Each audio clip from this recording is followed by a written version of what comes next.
Mes parents m'ont dit de déménager, mais s'attendaient à ce que je continue de payer leurs factures. Alors j'ai déménagé, j'ai acheté la maison et je suis devenu leur propriétaire. Plus tard, j'ai mis mon frère à la porte quand il ne pouvait pas payer le loyer. Alors, je suis la cadette dans une famille où mon frère aîné, Chase, est l'enfant chéri. Si vous avez déjà entendu l'expression enfant chéri, sachez simplement que mon frère pourrait en être l'exemple parfait. Chase a toujours été le favori, et ma mère n'essaie même pas de le cacher. Ma mère est le cas classique d'un parent dont toute la vie tourne autour de son fils. Donc, dès sa naissance, il ne pouvait rien faire de mal. Chaque réussite qu'il avait, aussi petite soit-elle, était traitée comme si elle méritait une parade. Pendant ce temps, j'aurais pu gagner un prix Nobel et ça aurait juste été « Oh, c'est bien, ma chérie. As-tu entendu que Chase a eu un B+ en maths ?» En grandissant, tout tournait autour de Chase. Il avait toujours les meilleurs jouets, le premier choix pour tout, et il ne partageait jamais. Je me souviens, à 5 ans, de supplier pour regarder La Petite Sirène, mais Chase insistait pour Jurassic Park. Alors, devinez quoi? Nous avons regardé Jurassic Park. Le raisonnement de ma mère? Eh bien, il est plus âgé, ma puce. C'était à peu près le thème de mon enfance. Quand Chase est parti à l'université, j'ai pensé que j'aurais enfin un répit, mais non. Ma mère a agi comme si le monde s'effondrait. Elle était inconsolable, disant constamment à quel point son petit garçon lui manquait et combien la maison semblait silencieuse sans lui. J'étais toujours là, au fait, mais apparemment je ne comptais pas. Elle l'appelait plusieurs fois par jour, lui envoyait des courriels, et même des colis chaque semaine. Je ne pense pas avoir jamais reçu un colis de ma vie, mais bien sûr, Chase en avait besoin tous les 7 jours. Après que Chase a obtenu son diplôme, il s'est fiancé à sa petite amie de longue date, Harper. Elle est honnêtement gentille et je n'ai rien contre elle, mais ses fiançailles ont fait ressortir un nouveau niveau de folie chez ma mère. Elle a traité ça comme si c'était son propre mariage. Je parle d'être obsédé par le lieu, de choisir les décorations, et même d'acheter une robe qui avait l'air étrangement nuptiale. Harper a été gracieuse à ce sujet, mais je pouvais voir qu'elle n'était pas ravie que ma mère essaie de lui voler la vedette. Chase et Harper se sont installés à Austin après leur mariage. C'est à une distance respectable de nous, ici en Caroline du Nord. J'ai donc pensé que ma mère commencerait enfin à se concentrer sur sa propre vie au lieu d'être obsédée par Chase. Mais non. Au lieu de cela, elle a commencé à rêver de leur retour. Ma mère a ce fantasme d'une grande maison multigénérationnelle où nous vivrions tous sous le même toit et où elle pourrait jouer à la grand-mère pour une bande d'enfants. Peu importe le fait que Chase et Harper n'ont même pas encore d'enfants. Pendant que tout cela se passait, je suis resté dans la région pour l'université. C'était logique financièrement et je me suis dit que ce serait bien d'aider mes parents qui vieillissaient. Après avoir obtenu mon diplôme, j'ai décroché un emploi plutôt décent en ville et j'ai décidé de continuer à vivre à la maison. C'était pratique. Mon travail n'était qu'à 15 minutes en voiture, et je me suis dit que j'économiserais de l'argent tout en aidant à la maison. De plus, mes parents avaient mentionné plusieurs fois qu'ils prévoyaient de me laisser la maison un jour. Ma mère disait des choses comme « Un jour, cet endroit sera à toi, et ton père et moi déménagerons au Texas pour être plus proches des enfants de Chase et Harper. » Bien sûr, c'était avant qu'il ne devienne clair qu'il n'y aurait pas de petits-enfants de sitôt. Ces dernières années, j'ai couvert la plupart des factures. Mes parents ont pris leur retraite tôt, et bien qu'ils aient un peu d'économie, ce n'est pas suffisant pour tout couvrir. Donc, c'est moi qui ai maintenu les lumières allumées, payé les courses, et veillé à ce que tout soit pris en charge. Ça n'a pas été facile, mais ça ne me dérangeait pas trop. Je pensais que je faisais ce qu'il fallait en soutenant ma famille. De plus, ce n'est pas comme si Chase contribuait. Il ne rend même visite que rarement. La dernière fois que je l'ai vu, c'était à Thanksgiving il y a 2 ans, et même là, il a passé la plupart du temps à se plaindre de sa vie au Texas. Maintenant, on pourrait penser que mes parents apprécieraient le fait que j'ai tenu le fort pendant toutes ces années. Mais non. Au lieu de cela, ma mère passe le plus clair de son temps à dire à quel point Chase lui manque et combien elle aimerait qu'il revienne à la maison. C'est épuisant. Chaque fois que nous nous asseyons pour dîner, c'est « Penses-tu que Chase et Harper reviendront un jour ? Ce serait tellement bien de les avoir ici, tu ne trouves pas ? » Elle a même cette idée qu'elle et papa pourraient convertir une des chambres d'amis en chambre d'enfants pour quand ils auront enfin des petits-enfants. Peu importe qu'il n'ait même pas de chambre d'amis parce qu'ils ont transformé l'ancienne chambre de Chase en bureau il y a des années. En parlant du bureau, laissez-moi vous raconter. Après que Chase a déménagé au Texas, mon père a décidé de rénover son ancienne chambre. Il l'a transformée en un bureau entièrement équipé pour ma mère, avec un bureau sur mesure et des étagères intégrées. Ma mère l'utilise pour tous ses passe-temps, le scrapbooking, l'écriture de lettres, peu importe. Elle adore cette pièce, et pendant un certain temps, il semblait qu'elle tournait enfin la page de son obsession pour Chase. Mais ensuite, Thanksgiving est arrivé, et Chase a fait une remarque désinvolte sur le fait que c'était bizarre de ne plus avoir son ancienne chambre. Ma mère s'est accrochée à ça et a passé le mois suivant à essayer de convaincre mon père de retransformer le bureau en chambre au cas où il reviendrait un jour. Mais il ne l'a pas fait. Cela nous amène à aujourd'hui. Les choses ont été relativement calmes jusqu'à récemment, mais quelque chose a changé. Ma mère agit bizarrement. Elle a laissé entendre que de grands changements allaient bientôt arriver et m'a posé des questions comme « As-tu déjà pensé à vivre seule ?» L'autre soir, elle a mentionné avec désinvolture que ce serait peut-être le bon moment pour moi de commencer à chercher mon propre logement et de me marier. Au début, j'ai pensé qu'elle essayait juste d'être encourageante ou quelque chose comme ça, mais maintenant je n'en suis plus si sûr. Cependant, au fil des jours, les allusions de ma mère sont passées de désinvoltes à carrément envahissantes. Elle n'arrêtait pas de poser des questions comme « As-tu parfois l'impression de passer à côté de la vie ?» ou « Ne serait-ce pas amusant de décorer ton propre appartement ?» Je n'y ai pas trop réfléchi au début, mais ensuite elle a commencé à laisser des annonces de location sur le comptoir de la cuisine. Je ne plaisante pas. Il y avait des imprimés avec des adresses encerclées et des notes de son écriture comme « Super emplacement et proche du travail ». C'était bizarre, mais je ne l'ai pas confrontée tout de suite. Je suppose que je ne voulais pas croire qu'elle essayait activement de me pousser dehors. Mais les choses sont devenues plus claires quand mon père a commencé à faire des commentaires, lui aussi. Mon père est habituellement le plus silencieux de mes parents. Il reste principalement dans son coin et évite les drames familiaux. Alors, quand il a soudainement commencé à dire des choses comme « Tu n'es plus une enfant. Ne veux-tu pas ton propre espace ?» ou « Tu ne peux pas vivre avec tes parents pour toujours. Tu dois te marier ou déménager », j'ai su que quelque chose se tramait. Pour le contexte, j'ai 27 ans. Donc, oui, peut-être que vivre avec mes parents n'est pas idéal, mais je le faisais pour des raisons pratiques. Ce n'est pas comme si je profitais d'eux. J'ai tout payé. L'arrangement fonctionnait parce que je payais les factures pendant qu'ils profitaient d'une retraite anticipée. Alors pourquoi cette pression soudaine pour que je parte? Puis un soir, tout s'est éclairci. Nous dînions et ma mère a dit nonchalamment, « Tu sais, Chase et Harper pensent à revenir en Caroline du Nord.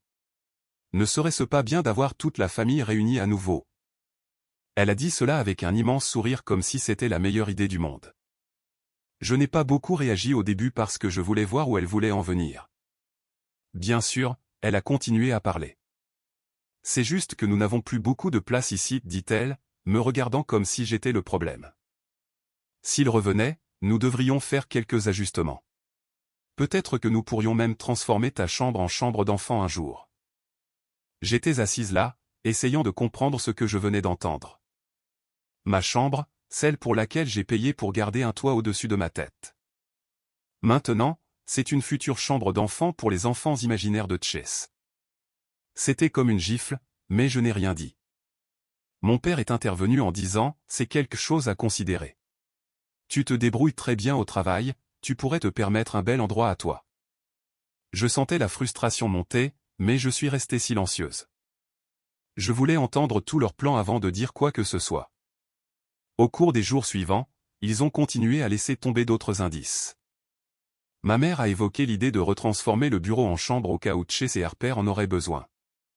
Elle a même commencé à parler de combien ce serait excitant d'avoir à nouveau une maison pleine, comme si je n'y vivais pas déjà. Il est devenu clair que ce n'était pas juste une rêverie passagère. Ils étaient sérieux au sujet de l'emménagement de Chase et Harper. La partie qui m'a vraiment blessé, c'est à quel point ils se souciaient peu de mon rôle dans tout cela. Je les ai soutenus pendant des années. C'est grâce à moi que le prêt hypothécaire est payé, que les services publics restent en service et qu'il y a de la nourriture dans le réfrigérateur. Chase n'a pas contribué d'un centime à ce foyer depuis qu'il a déménagé au Texas et maintenant, parce qu'il pourrait revenir, ils sont prêts à me mettre à la porte comme si j'étais une invitée qui a abusé de leur hospitalité. Il ne s'agit pas seulement de l'argent non plus. C'est la façon dont ils parlent de Chase comme s'il était la seconde venue du Christ. Ma mère ne cesse de répéter combien ça doit être dur pour lui d'être si loin de la famille. Il a toujours été une personne si tournée vers la famille, a-t-elle dit l'autre jour, comme si cet homme n'avait pas volontairement déménagé dans un autre état et n'appelait que rarement à la maison. Pendant ce temps, j'ai été là tout le temps, faisant tout mon possible pour les aider. Et c'est comme si rien de tout cela n'avait d'importance. Ce qui m'a vraiment eu, c'est quand j'ai entendu ma mère au téléphone avec une de ses amies. Je n'essayais pas d'écouter aux portes, mais elle parlait assez fort pour que tout le quartier l'entende. Elle racontait à quel point ce serait parfait si Chase revenait et qu'elle avait hâte d'avoir Harper pour l'aider à la cuisine. Je ne l'ai pas entendu me mentionner une seule fois. Pas mon nom, pas mes contributions, rien.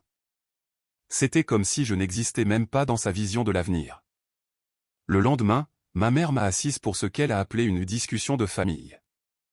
Mon père était là aussi, mais comme d'habitude, il l'a laissé parler la plupart du temps. Elle a commencé par dire à quel point ils étaient fiers de moi et combien ils appréciaient tout ce que j'avais fait pour eux. Cela semblait gentil au début, mais ensuite elle a changé de sujet pour le vrai problème.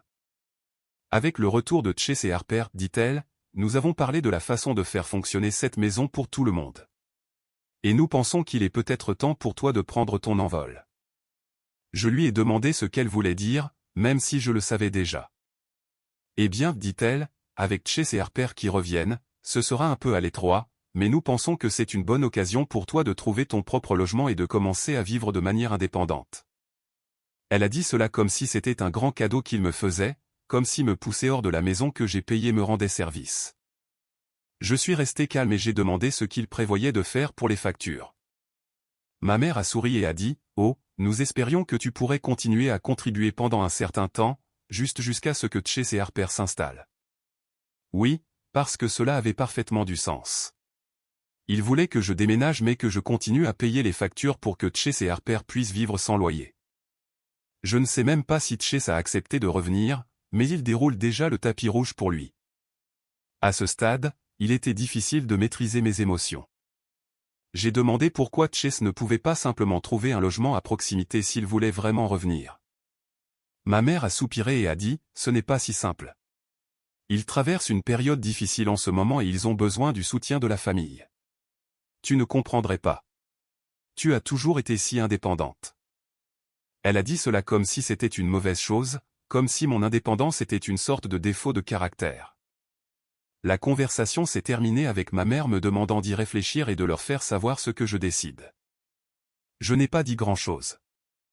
J'étais trop en colère pour me faire confiance et répondre sans exploser. Après, je suis allé dans ma chambre et j'ai commencé à faire les 100 pas, essayant de comprendre quoi faire. Je ne me suis jamais senti aussi blessé et peu apprécié de ma vie. C'est comme si tout ce que j'ai fait pour eux ne signifiait rien comparé à la chance d'avoir Chase de retour sous leur toit. Depuis cette conversation, j'ai oscillé entre la douleur et la fureur. C'était difficile de me concentrer sur autre chose. Chaque fois que je regardais autour de la maison, je pensais à tout ce que j'avais fait fonctionner. Le réfrigérateur était plein grâce à moi. L'électricité restait allumée grâce à moi. Le Wi-Fi qu'ils utilisaient pour regarder des séries en boucle toute la journée existait grâce à moi. Mais apparemment, rien de tout cela n'avait d'importance parce que l'enfant chéri pourrait revenir. La semaine suivante, les choses à la maison étaient étranges. Mes parents attendaient clairement ma décision, mais je n'étais pas encore prête à leur donner une réponse. Ils continuaient à agir comme si de rien n'était, ce qui rendait les choses pires. Ma mère fredonnait en préparant le dîner, me demandant comment s'était passée ma journée de travail, comme si elle ne venait pas de me demander de bouleverser ma vie pour Chase. Mon père m'évitait la plupart du temps, ce qui était typique de sa part quand les choses devenaient tendues. Pendant ce temps, j'ai commencé à me préparer discrètement à ce que je savais devoir faire. J'ai essayé de déterminer mes options. Je savais que je ne pouvais pas continuer à vivre dans une maison où j'étais traité comme une personne de second plan. Même si je restais, la dynamique ne changerait jamais, et je ne ferais que prolonger l'inévitable. J'ai donc commencé à chercher des appartements. Ce n'était pas facile car la plupart des endroits près de mon travail étaient soit outrageusement chers, soit accompagnés d'avis qui ressemblaient à des histoires d'horreur. Mais j'ai finalement trouvé un petit logement à un prix raisonnable et assez proche du travail pour que je puisse y aller à pied. L'idée de ne plus avoir à gérer le trafic tous les matins était presque suffisante pour me faire sourire. Une fois que j'ai décidé de déménager, j'ai réalisé tout ce que j'avais à faire avant de pouvoir partir. D'abord, je devais m'assurer d'avoir tous mes documents importants, certificat de naissance, carte de sécurité sociale, informations bancaires. Tout devait venir avec moi. Je n'allais pas donner à mes parents une excuse pour me tenir quelque chose par la suite. J'ai aussi commencé à emballer mes affaires petit à petit. Je ne voulais pas faire une grande scène, alors je m'en suis occupé tard le soir quand tout le monde dormait. Pendant cette période, j'avais commencé à voir quelqu'un, et avoir mon propre logement était inestimable. L'appartement était entièrement meublé, alors j'ai emménagé tout de suite. Alors que je planifiais tout cela, j'ai commencé à remarquer des choses auxquelles je n'avais pas prêté beaucoup d'attention auparavant, comme la quantité de meubles dans la maison qui était techniquement à moi. Même le micro-ondes était quelque chose que j'avais acheté lors d'une vente du Black Friday parce que le nôtre avait cessé de fonctionner. Plus je regardais autour de moi, plus je réalisais à quel point j'avais contribué à cette maison, et cela ne faisait que m'irriter davantage. Comment pouvait-il me demander de partir alors qu'une si grande partie de cet endroit tenait grâce à moi? Quelques jours avant que je prévoie de déménager, j'ai surpris une autre conversation entre ma mère et Chase. Elle était de nouveau au téléphone, cette fois s'extasiant sur son excitation de le voir rentrer à la maison. Elle n'arrêtait pas de dire des choses comme « Ne t'inquiète de rien, mon chéri. Nous allons tout arranger, et nous veillerons à ce que toi et Harper ayez tout ce dont vous avez besoin. » C'était comme si elle avait déjà décidé que j'étais parti et que Chase s'emménageait, même si je ne lui avais encore rien dit. C'était le dernier coup de pouce dont j'avais besoin pour sortir de là. La nuit où j'ai déménagé a été émouvante, mais pas de la manière que vous pourriez penser. J'ai attendu minuit pour commencer à charger ma voiture parce que je suis dramatique comme ça. Mes parents dormaient, et je voulais éviter toute confrontation. J'avais déjà signé le bail de mon nouvel appartement, et le propriétaire m'avait donné les clés, donc rien ne me retenait. Emballer ma voiture a été une expérience surréaliste. Je n'arrivais pas à croire combien de choses j'avais accumulées au fil des ans. C'était étrange de voir ma vie réduite à des boîtes et des sacs. Une fois que tout a été chargé, je me suis assise sur le siège du conducteur un instant et j'ai juste respiré. Je pensais que je serais triste ou peut-être même coupable, mais tout ce que je ressentais, c'était du soulagement. Je faisais enfin quelque chose pour moi, et ça faisait du bien. Avant de sortir de l'allée, j'ai envoyé un rapide texto à ma mère, j'ai déménagé. Les factures sont désormais votre responsabilité. Bonne chance avec ça. Ce n'était pas la sortie la plus gracieuse, mais je ne pensais pas qu'il méritait beaucoup plus que cela. Le lendemain matin, mon téléphone a explosé d'appels et de messages de ma mère. Elle a laissé plusieurs messages vocaux, chacun plus frénétique que le précédent. Le premier était juste elle disant « Qu'est-ce qui se passe? Es-tu parti? Rappelle-moi. » Au troisième message vocal, elle criait presque, exigeant de savoir où j'étais et pourquoi je ne lui avais pas dit que je partais. Je n'ai pas répondu. Je l'ai bloqué, ainsi que mon père et Chase, sur toutes les plateformes imaginables. J'ai même bloqué Harper par sécurité. Je savais qu'ils essaieraient de me culpabiliser pour que je revienne, et je n'allais pas laisser faire. Je me suis concentré sur mon installation dans mon nouvel appartement. Il était petit mais confortable, et je m'y sentais déjà plus chez moi que dans la maison de mes parents. J'ai passé la première nuit à déballer et à aménager mon espace. C'était un peu écrasant, mais c'était aussi excitant. J'avais enfin un endroit qui était entièrement à moi, où je n'avais pas à marcher sur des œufs ou à supporter des comparaisons constantes avec Chase. Le lendemain, j'ai appelé quelques amis proches pour leur faire savoir ce qui s'était passé. Ils m'ont tous soutenu et ont dit qu'ils n'arrivaient pas à croire comment mes parents m'avaient traité. Un ami m'a même proposé de m'aider à décorer mon nouvel endroit, ce qui était un beau geste. Ça faisait du bien de savoir que j'avais des gens de mon côté. Mais alors que je commençais à m'installer dans ma nouvelle vie, j'ai reçu un appel qui m'a déstabilisé. C'était d'une voisine de la maison de mes parents. Elle voulait prendre de mes nouvelles car elle avait entendu une grosse dispute entre Chase et Harper la veille. Apparemment, Chase et Harper étaient déjà arrivés chez mes parents, et les choses ne se passaient pas bien. Après avoir appris la dispute par la voisine, j'ai ressenti un étrange mélange de soulagement et d'angoisse. Une partie de moi pensait, bien, qu'ils se débrouillent avec leur propre chaos maintenant. Mais une autre partie de moi ne pouvait s'empêcher de se demander ce qui se passait réellement là-bas. J'ai essayé de chasser cela de mon esprit et de me concentrer sur mon installation dans ma nouvelle vie, mais bien sûr, ma famille n'allait pas me laisser partir si facilement. Quelques jours plus tard, tante Clara m'a appelé de nulle part. C'est la cousine de ma mère, mais nous l'appelons tous tante Clara. C'est une de ces personnes qui connaît les affaires de tout le monde et n'a aucun problème à s'en mêler, même quand personne ne le lui demande. Honnêtement, je l'avais évitée depuis mon déménagement car je savais qu'elle prendrait le parti de mes parents. Bien sûr, dès que j'ai décroché, elle s'est lancée dans un sermon. Voici ce que je viens d'apprendre d'un appel téléphonique de 2 heures qui a failli me faire éclater le tympan droit, dit-elle en sautant toute forme de salutation. Ta mère a le cœur brisé, tu sais. Elle n'arrête pas de pleurer depuis que tu es parti. Comment as-tu pu lui faire ça? À eux.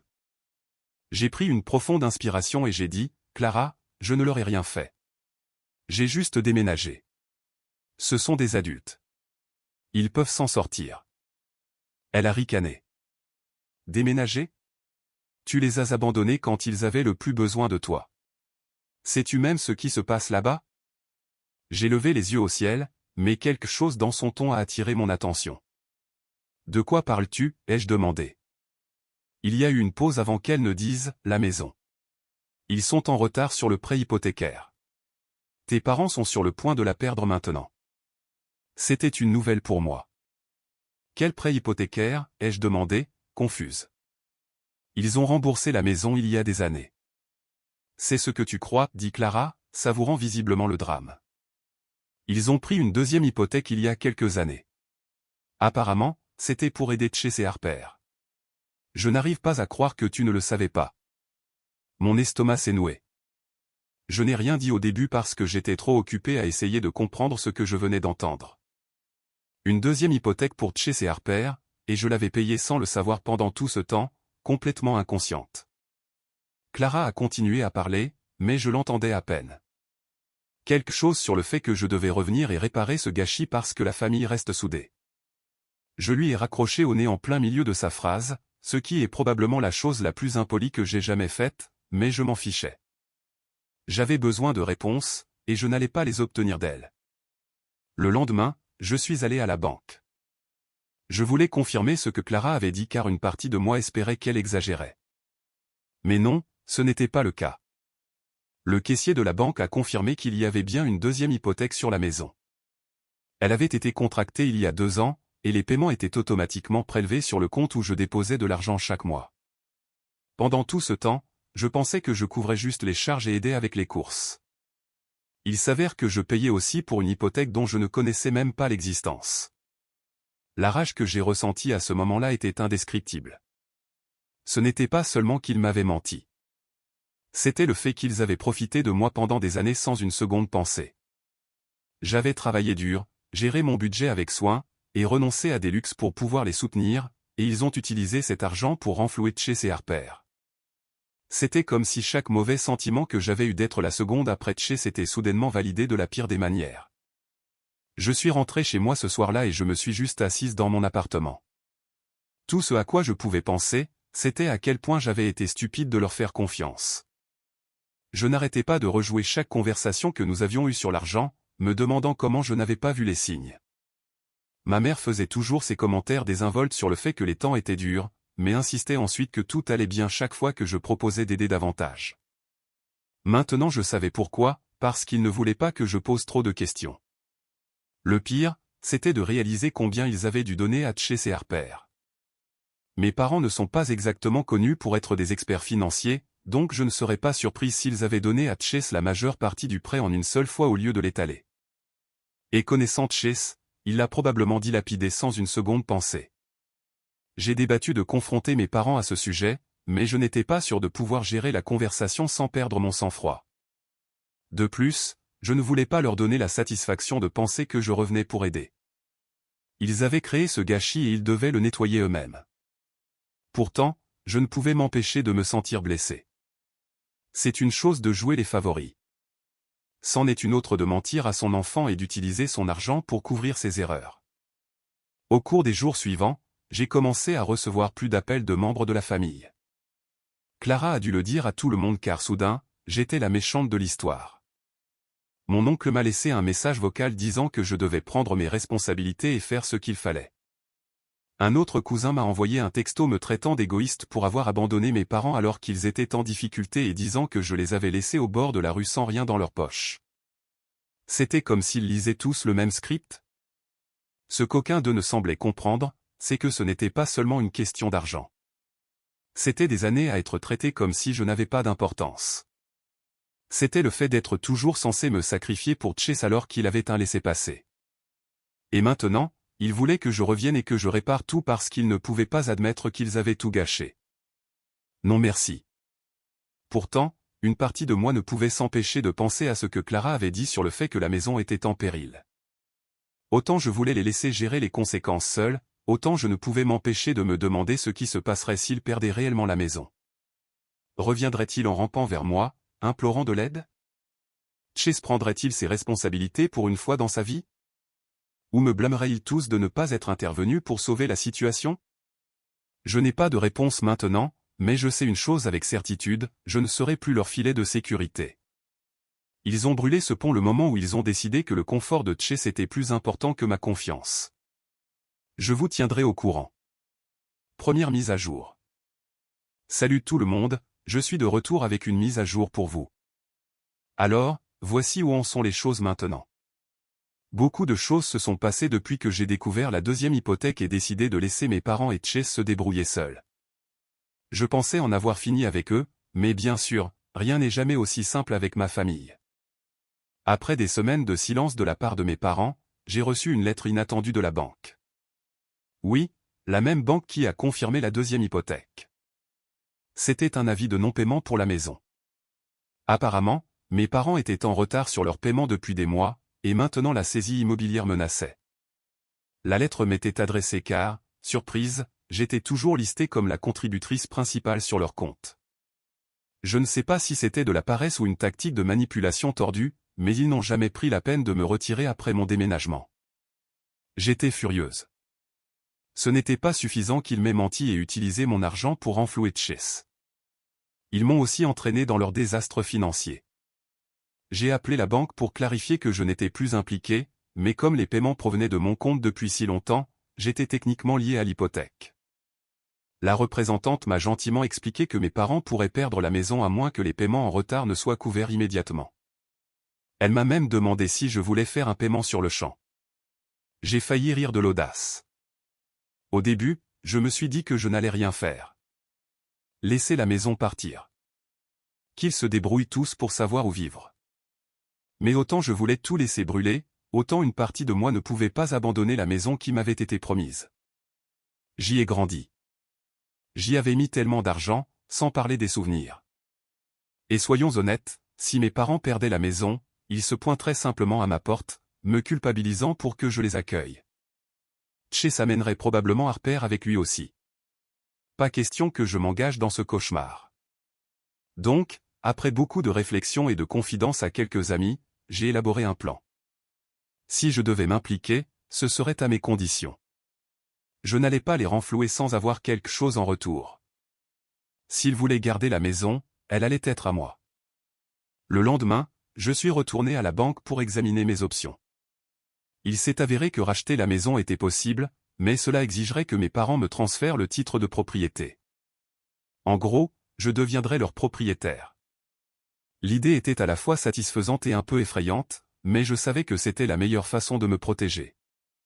S'ils ne pouvaient pas gérer la responsabilité, je la leur retirerais des mains. Armé de ce plan, je suis retourné à la maison de mes parents pour la première fois depuis mon départ. L'atmosphère était tendue. Dès que je suis entré, ma mère a essayé de me prendre dans ses bras, mais je l'ai esquivé et je suis allé directement à la table de la cuisine où Chase et Harper étaient assis. Chase faisait défiler son téléphone comme s'il n'avait aucun souci au monde. Harper avait l'air stressé, mais elle n'a pas dit grand-chose. Mon père était sur le côté, faisant semblant de lire le journal. Je leur ai tout exposé. Je leur ai parlé de l'avis de saisie, des paiements manqués, et du fait que la banque m'avait contacté. Ma mère a essayé d'interrompre avec une excuse sur le fait que les temps ont été durs, mais je l'ai fait taire. Je ne veux pas l'entendre, ai-je dit. Vous m'avez menti sur l'hypothèque, utilisé mon argent sans me le dire, et maintenant vous vous attendez à ce que je nettoie votre gâchis. Voici l'accord. Je sauverai la maison, mais seulement si vous me la cédez. La pièce est devenue silencieuse. Mon père a été le premier à parler. C'est ridicule, a-t-il dit. Cette maison est notre héritage. Tu ne peux pas nous la prendre comme ça. Votre héritage? Ai-je répliqué. Vous avez mis cette maison en danger le moment où vous avez pris cette deuxième hypothèque pour aider Chase. Vous n'avez fait que profiter de moi. Et maintenant, vous faites face aux conséquences.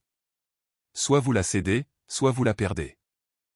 Chase a finalement levé les yeux de son téléphone, me foudroyant du regard. Tu essaies sérieusement de voler la maison. Waouh, très classe.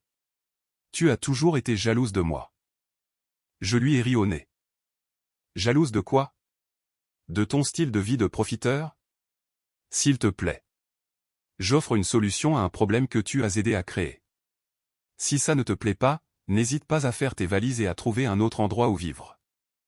Harper avait l'air de vouloir dire quelque chose, mais s'est retenue. Je ne pouvais pas la blâmer. Il était clair qu'elle était coincée au milieu de tout ce chaos. Ma mère a commencé à pleurer, bien sûr, mais je ne me suis pas laissé influencer. J'avais vu ce numéro trop de fois pour y tomber à nouveau. C'est votre choix, ai-je dit en me levant. Cédez la maison ou laissez la banque la prendre. Je m'en fiche. Je leur ai donné une semaine pour décider. Pendant ce temps, je n'arrêtais pas de recevoir des appels de ma mère me suppliant de reconsidérer. Elle a essayé toutes les tactiques, la culpabilité, la colère, la manipulation, mais je n'ai pas cédé. Je lui ai dit la même chose à chaque fois, je m'occuperai de la maison si elle est à moi, sinon je suis hors jeu. Finalement, ils ont cédé. Mon père m'a appelé quelques jours plus tard en disant qu'ils étaient prêts à signer les papiers. Je pense que la réalité de perdre la maison les a finalement frappés. Ils ne voulaient pas déménager, et ils ne voulaient certainement pas compter sur tante Clara ou qui que ce soit d'autre pour de l'aide. Chase n'était pas content, mais il ne pouvait pas faire grand-chose. Harper, étonnamment, semblait soulagée.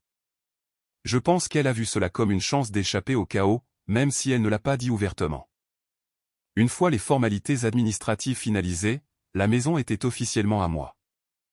J'ai clairement indiqué que mes parents pouvaient rester tant qu'ils suivaient mes règles. Ils devaient payer leur part des factures, et Chase devrait commencer à payer un loyer s'il voulait rester.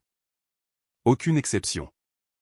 Chase, bien sûr, a piqué une crise. Il m'a traité de tous les noms, m'accusant d'être égoïste et de ruiner la famille. J'ai juste haussé les épaules. J'avais passé assez de ma vie à essayer de leur plaire, et je n'allais plus gaspiller d'énergie pour ces pleurnicheries. Quant à mes parents, ils semblaient accepter le nouvel arrangement, mais les choses étaient définitivement tendues entre nous. Ma mère me parlait à peine, sauf si c'était absolument nécessaire, et mon père gardait ses distances. Je pouvais dire qu'il m'en voulait d'avoir pris le contrôle, mais je m'en fichais. Pour la première fois, j'avais l'impression d'avoir le dessus. Les retombées n'ont pas été jolies, mais je n'ai pas regretté ma décision. J'avais passé des années à être prise pour acquise, et il était temps pour moi de reprendre ce qui me revenait. La maison était à moi maintenant, et je n'allais laisser personne me l'enlever. Je posterai une dernière mise à jour une fois que je verrai comment les choses se passent. Mise à jour finale. Salut tout le monde, ça fait un moment que je n'ai pas donné de nouvelles, et les choses ont beaucoup changé. Je voulais conclure pour ceux qui ont suivi ce désordre. Alors, voici où en sont les choses. Après avoir officiellement pris possession de la maison, les choses sont devenues tendues, comme prévu. Chase était furieux. Il m'a insulté, m'a accusé d'être avide, et a même essayé de culpabiliser nos parents pour qu'ils prennent son parti. Rien de tout cela n'a fonctionné. Ils savaient que l'alternative était de perdre entièrement la maison, et je pense qu'ils ont réalisé à quel point j'étais sérieuse quant au fait de ne plus me laisser faire. Chase a refusé de payer le loyer. Il a dit que c'était irrespectueux de ma part de lui faire payer quoi que ce soit et a agi comme si c'était indigne de lui de contribuer. Je lui ai donc donné une date limite, payer ou partir. Il ne croyait pas que j'irais jusqu'au bout, mais le lendemain de l'échéance de son loyer, j'ai entamé une procédure d'expulsion. Il a piqué une crise et a fait ses bagages pour partir, entraînant Harper avec lui. Harper, cependant, n'est pas resté longtemps avec Chase. Quelques semaines plus tard, j'ai appris par une connaissance commune qu'elle l'avait quitté. Elle a trouvé un nouvel emploi, son propre logement, et semble bien se porter. Je ne peux pas dire que je la blâme. Elle était coincée dans une situation impossible avec lui. Tant mieux pour elle d'en être sortie. Quant à mes parents, ils sont restés dans la maison sous mes conditions. Ils gèrent leur part des factures maintenant, bien qu'il y ait encore un certain ressentiment entre nous. Je pense que le rêve de ma mère d'avoir Chase et Harper à proximité est officiellement mort, et elle ne sait pas trop comment le gérer. Mon père, à son crédit, a maintenu des relations cordiales. Nous ne sommes pas exactement proches, mais au moins nous ne sommes pas à couteau tiré. Honnêtement, les choses sont plus calmes maintenant. La maison est silencieuse, et je commence enfin à sentir que j'ai le contrôle de ma vie à nouveau. Ce n'est pas parfait. Les relations familiales le sont rarement, mais je ne regrette pas les décisions que j'ai prises. Pour la première fois depuis longtemps, j'ai l'impression de ne pas être juste un personnage secondaire dans l'histoire de quelqu'un d'autre. C'est tout pour l'instant. Merci à tous ceux qui ont donné des conseils et du soutien en cours de route.